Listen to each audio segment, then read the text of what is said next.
Okay, so today, guys, we are back with part 2 of Aaron Barone taking a look at my hands from the World Series of Poker main event. The 7 hands that defined my main event, all incredibly spicy, and Aaron's very excited because today is bluffing day. Last time we were trying to figure out who had the nuts and who didn't, but today we haven't got shit, and we are trying to get our opponents to fold, including the biggest bluff of my life. If you haven't seen it already, guys, make sure you go and check out, first of all, part 1 of this, and also the vlogs, where you can see what I was thinking in real time. I was a little bit, how do I put this? I was a little bit agitated during the course of these 2 days. Vlogging it was very stressful. Bluffing these spots was even more stressful.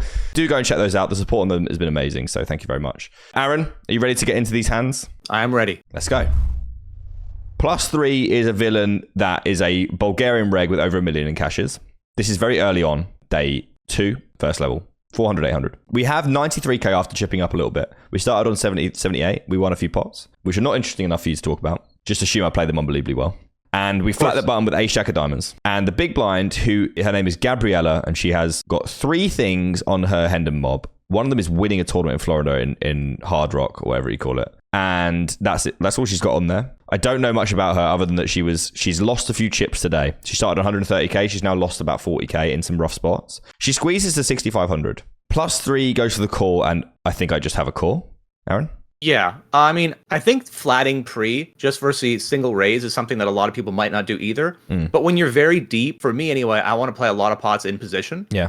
And I also want to invite potentially weaker players with dominated holdings into the pot. Yeah. And so I know some people just be like, oh, 3-bet this pre and take it down. And it's like, yeah, you can do that. But flatting in position gives you, I think, a chance to win a bigger pot. And against weaker players, you want to play pots with them. So I like flatting pre. I think once you get squeezed here and close the action out, it's a pretty clear call as well. Yeah.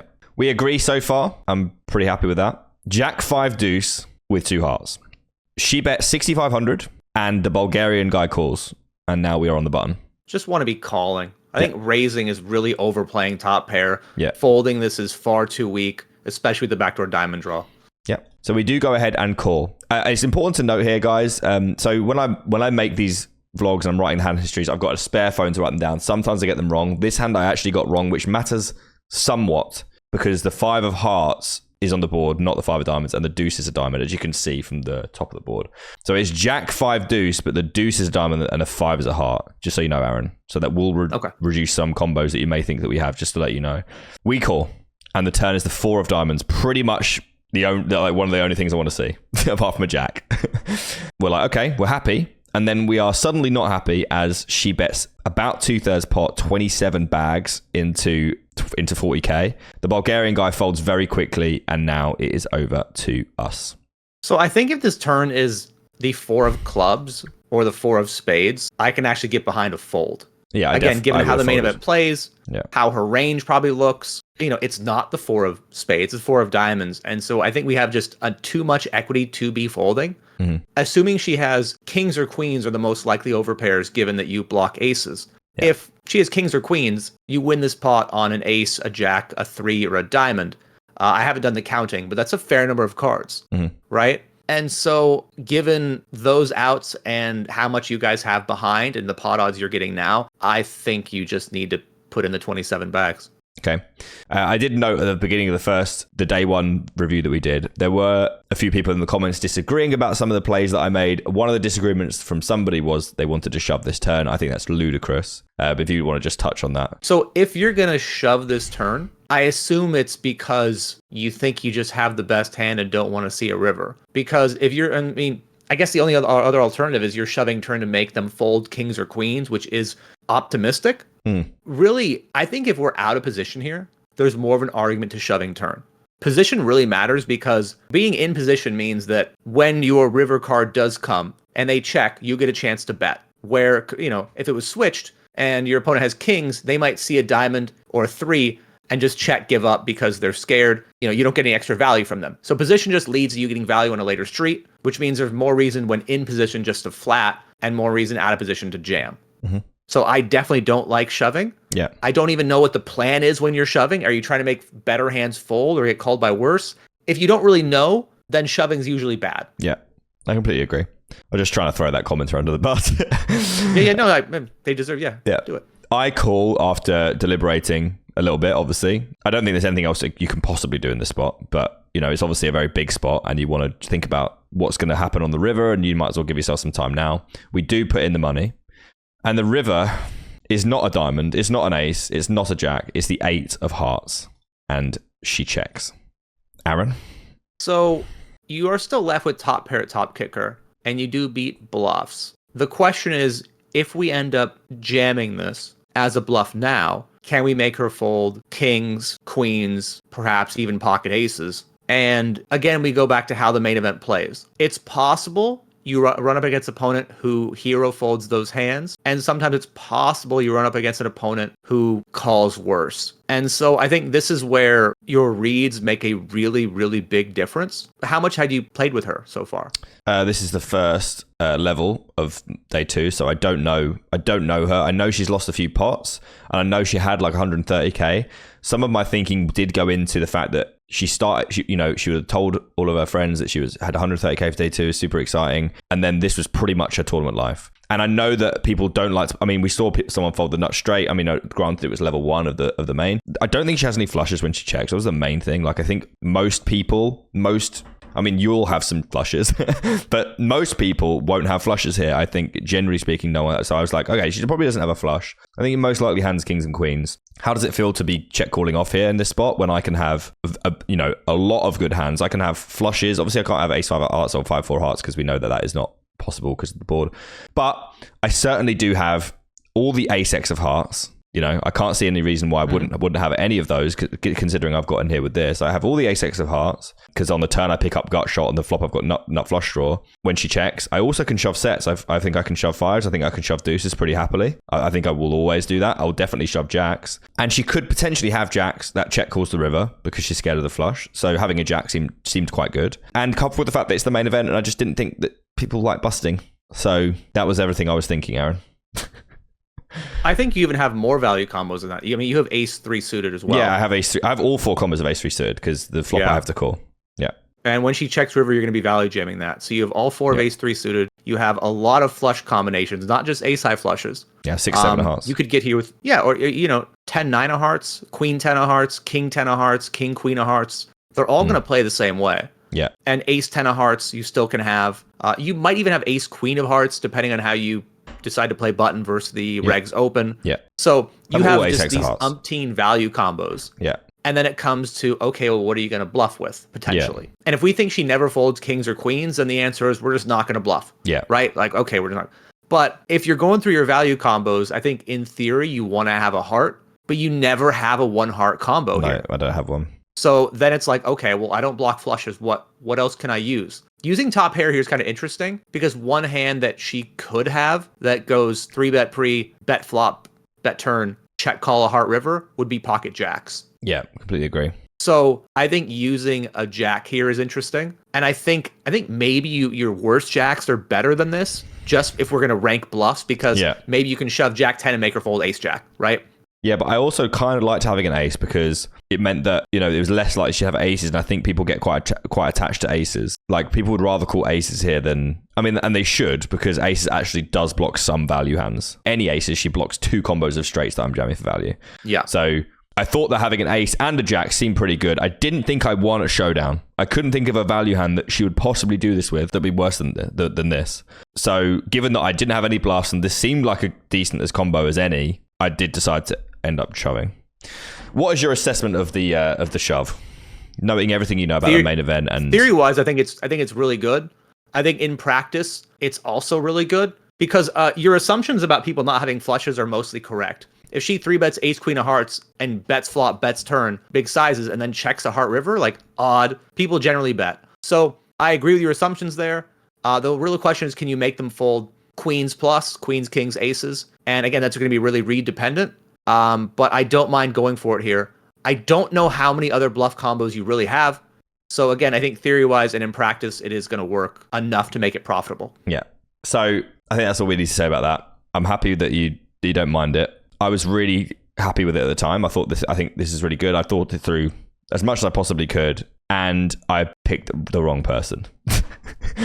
Because she starts saying stuff like, you can't have a flush here. And I'm literally in my seat having to be quiet, being like, can I just tell her that I definitely fucking do. I can have them. I have so many flushes. Like, I don't just have like a flush sometimes. I have so many flushes. Not to mention how fucking hard it is for me to be bluffing in this spot. How fucking gross. I think the argument for not having a flush is that she picked a really big turn size. Yeah, but I have all so ace then X it comes hearts down still. to like That's a lot of flushes. you have, I would say you have ace 10 of hearts, you have ace queen of hearts potentially, you have ace 3 of hearts, you have ace 2 of hearts, you have ace 4 of hearts. Like those ones for sure you have. Ace 6 of hearts, 7 6 of hearts as well. Ace 6 of hearts might not see a flop. Maybe. But the others like, I for sure whatever. do. The others I for sure do. If it's only 5 combos of flushes, that's 5 is more than 0.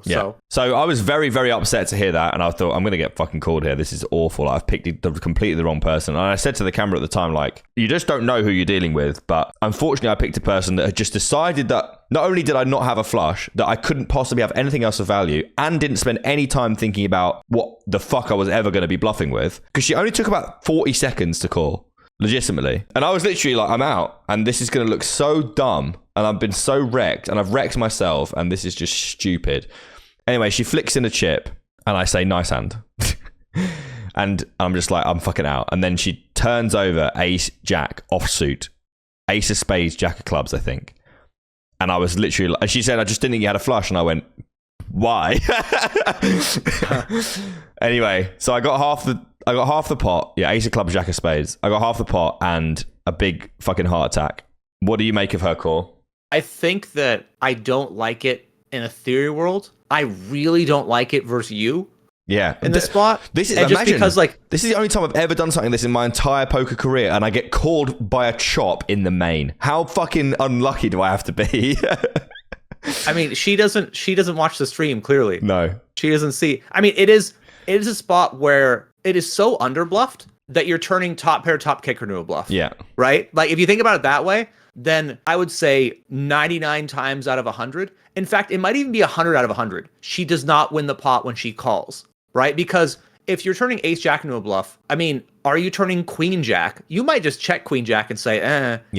You might fold queen jack on the turn. You might get here actually with no bluffs, and then you just use the weakest hands in your showdown range like this as a bluff. Yeah. So it's unlucky that you get called here and don't win 100% of the pot, really, by that exact hand. It's so unfortunate. Like, I should have had like 150k, and I would have been absolutely comfortable. And somehow I've been called, and I was happy to be alive because I didn't think about it until I got home. I wasn't like, hang on a minute, this is bullshit. How the fuck have I been called in this spot? Yeah. How have I not won this hand? And it would have been like the sickest play of my life. I think it still is, but very, very sad not to have won it. Anyway, an interesting hand, and you're okay with it. I really like it. I also think that it does go to show that you're willing to go for it. Yeah. Which I know a lot of people in the main event prioritize making day 2 or day 3 and their tournament life and this and that. And sure, that's important. But if you're not willing to actually go for it and bluff and make big moves, then your earning potential is going to be super capped, because you're just going to knit your way maybe to a min cash, and then you're just going to dwindle and die. Yeah. And so this sort of style, while it only got you half the pot here, it is one that's going to lead to long-term profitability. I have to say that knitting my way to a min cash definitely felt better than this, so I was just floating that out there. I am moderately jealous that you've knitted your way to a min cash. I have yet to do that.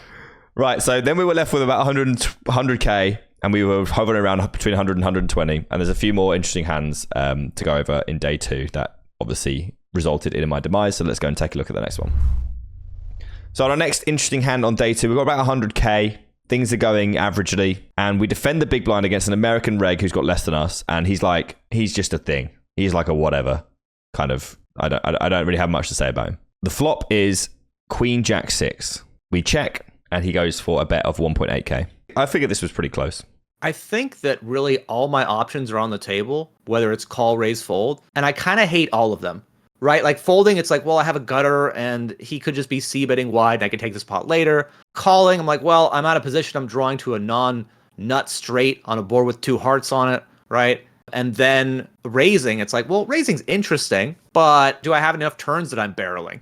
Yeah. Right? Am I barreling an ace or a king turn? I probably should with this hand. Do I have enough value raises? I think I might like raising better than all my other options because I don't have a heart in my hand. Having a heart in my hand, maybe I want to call more and then I get to bluff heart rivers successfully.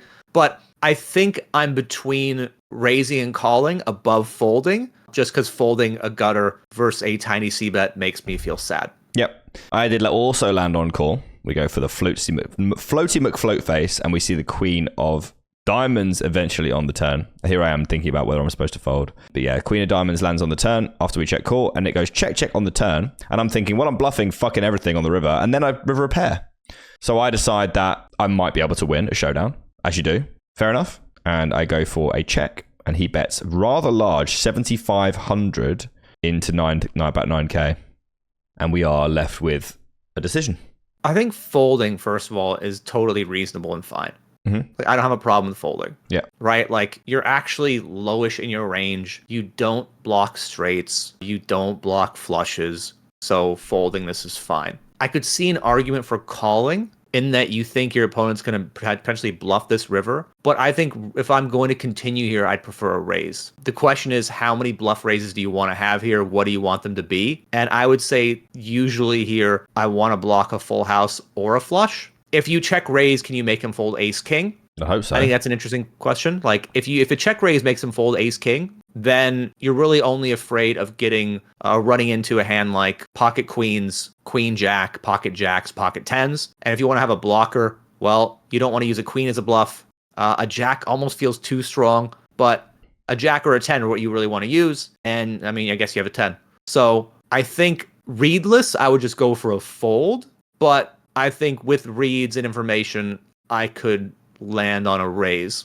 So 2 questions. First of all, do you think there's anything to be said for the fact that this table has just seen me absolutely cannon off with the most insane bluff of all time? Do you think that makes it more likely or less likely I get called? I think it makes it more likely you get called. Okay. Because I was thinking maybe it makes it less likely I get called because they're like, he's surely not going to do that again. He just got away with it. Well, see, I think if I see someone making a crazy bluff, in my head, I just think like, well, this guy's going for it. Yeah. This guy's wild. He could show up with random shit. Yeah. And I agree with you that when you're in the moment, when you're the one bluffing, it's like, I'm not going to bluff again. Like, this is tough. Like, but I'm going to try to have it. Yeah. But when the spot presents itself, you just kind of go for it. So I think, especially, older viewers of the YouTube channel can cover your ears.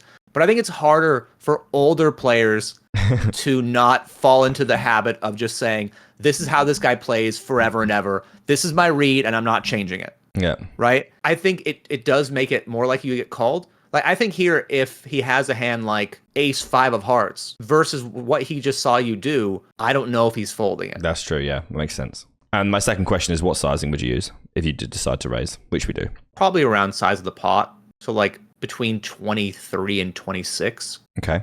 I'm pretty much nailed that, which is lovely. I was worried that because I was repping boats, whether I want to make this bigger and maybe just jam, but I don't know if my blockers are like that supreme in order to do that. So I make this 26-7, which seems fine. I think it's fine. Yeah, I think if you're going to look at what blockers you want to have, I think Jack 10 is probably the best. Yeah, sure. Maybe that jams. And I do credibly have like a lot of full houses here. He spends like a minute and then folds. But I do credibly have a lot of full houses here. Like I have Queen 10 and Queen Jack always. Apart from when I check raise Queen Jack on flop. I always have Queen 10, every offsuit combination. And I have some Queen Jack. So I felt pretty good about this. And sixes. But I may decide to bet the river myself. Or check raise the flop. I think you actually might have ace high flushes here too. Yeah. And those will check call flop. Turn goes check, check. And on the 10 of hearts river, I think you're going to be checking some % of the time as well. Yeah, I think I credibly rep some. Yeah, I agree with you.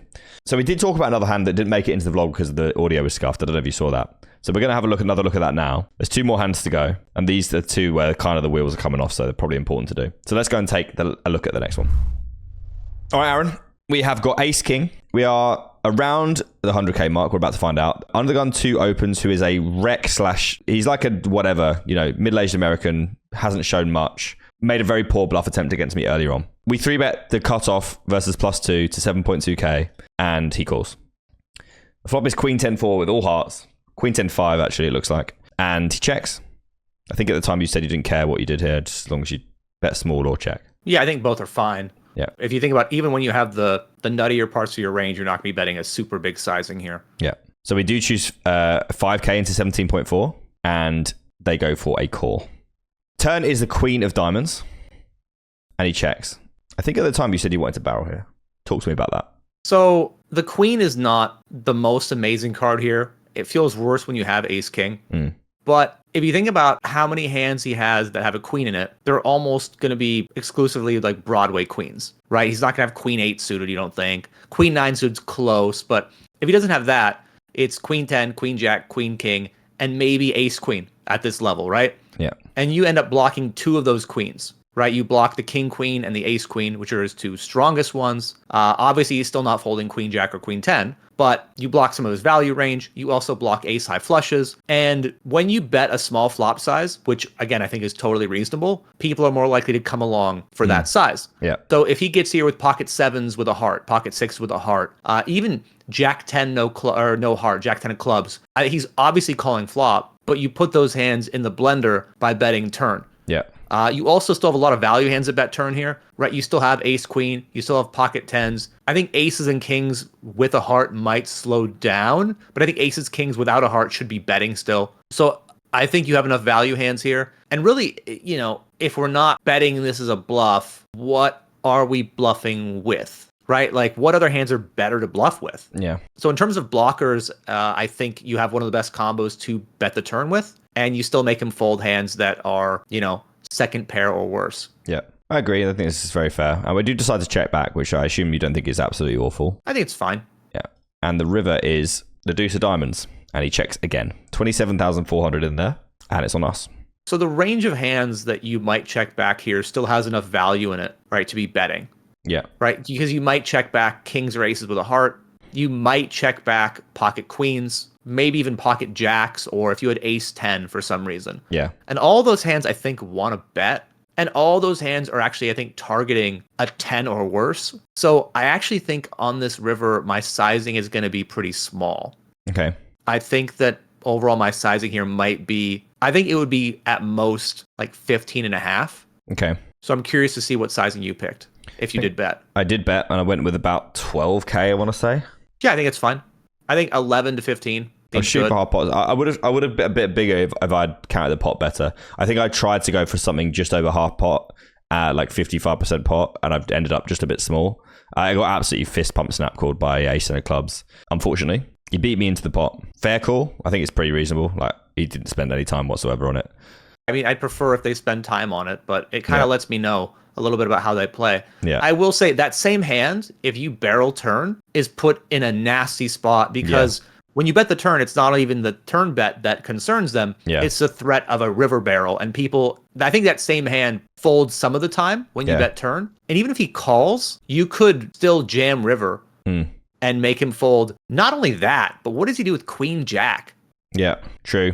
Yeah, I mean, yeah, I can see that. I mean, I've already done 2 insane shit things today. I guess I was just feeling a little bit over bubbled by the time I got to this one, and I went for a cheap one and didn't get away with it. So fair enough. Yeah, we definitely could have won this one, and maybe things could have been different. And then we are going to move on to what was pretty much the cause of my demise with Queen 8 in the big blind. Let's have a look.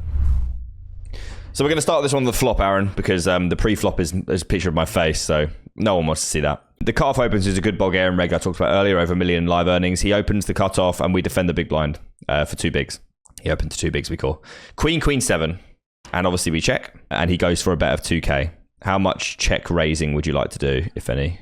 I don't really want to do much check raising on this board. Like, there aren't that many bluffs I'm going to have here. I think if I am going to be check raising as a bluff, I really kind of like using hands that are like 10-9 of spades, hands that are kind of between the queen and the 7 that have backdoor flush draws. But I think that I'd prefer calling most of my queens here.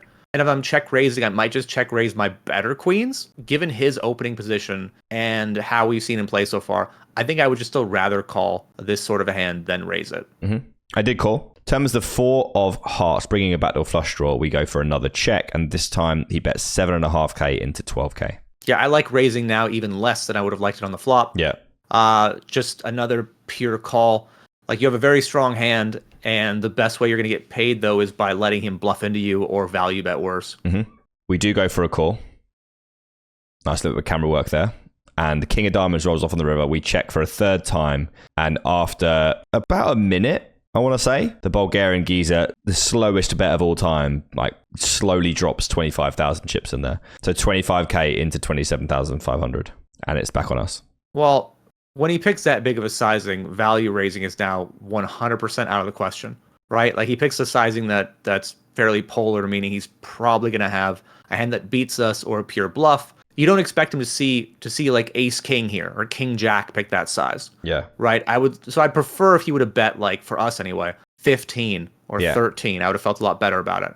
But you get here with not that many better hands. You have queen 7, you have queen 4, you have king queen, pocket 7s. Like that might be it. Yeah. In terms of your, I mean, and whether you have queen 9 or queen 10 or queen jack here isn't that relevant, right? I guess maybe he could still have like queen 10 and you have queen jack who you would beat that.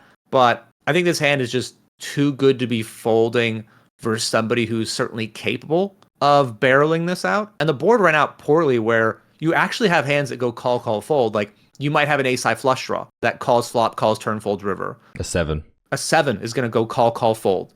Pocket 8s. Yeah. So I think that it's just an unfortunate call. With more information on how this player, figures out their bet sizes and whether there are tells to that, maybe you could actually make a really sick laydown. But readless, I'm just going to be putting the money in. Yeah, I didn't consider it for all that long, but I was very unhappy. We do end up calling after about 30 seconds, I want to say, and we'll get tossed in our face. Let's have a look at it. Get it tossed in our face. We go for the call, and he flips over pocket 4s for a turn full house. Very sad times indeed. But you're okay with it. And then we lost 9s to kings, all in pre for 12 big blinds. And someone even tried to tell me that was bad in the comments. So, anyway. I mean, you should try having aces. Have you tried having pocket aces? That would probably help. I didn't actually. Did I? I think I tried once or twice. It was I won both hands, so that was nice.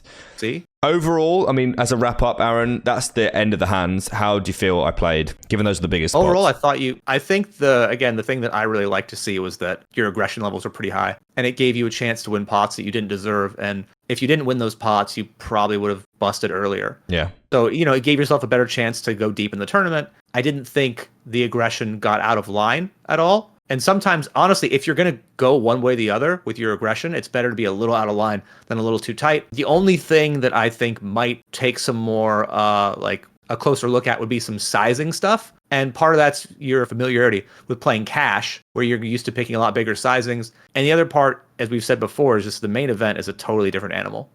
And so there's a little bit more exploitative play going on that obviously is at odds with poker theory at times. But yeah, overall, I thought you played really well. And GG.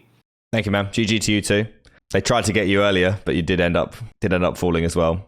Next year, hopefully, if we're invited. Hopefully. Thanks a lot for doing this, man. If you guys want to check out Aaron, all of his links will be in the description below to his Upswing Poker and also to his Twitch stream, where you can find him grinding silly hours of the day. Cheers, mate. I hope to see you very soon on the next 8-state trip. And thanks a lot for looking at these hands with us. Thanks, man.